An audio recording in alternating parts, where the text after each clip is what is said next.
ஐயா அன்னபூரணி எல்லாரும் நல்லா சாப்பிடணும். என்ன இந்த நக்கு நக்குறாரு? நக்கீரர் பரம்பரையோ?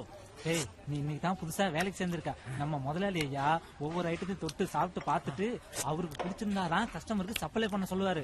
இது இந்த ஹோட்டலோட வழக்கம். நீ பக்கத்திலே இருந்து பக்குவமா பாத்துக்க, அப்பதான் வேற பர்மனன்ட் ஆகும். சரி சரி காட்டுங்க ஐயா. இதை நீங்க நக்க மறந்துட்டீங்க. டேய் தக்காளி சட்னி போடுறையா. முதலாளி ஐயாவுக்கு தலையில வேர்க்கு. தக்காளி சட்னியை போட முன்னாடி முதல்ல ஃபேனை போடுது. அப்பதான் அவர் உச்சி குளிர்ந்த மாதிரியே மனசும் குளிர்ந்து நம்ம வேலையை பெருமனன்ட் ஆக்குவாரு. டேய் அண்ணே, நான் இன்னும் ஃபேனை முடுக்கல. யாராவது சுவிட்ச போட்டுற போறாங்க, கவனமா பாத்துக்க.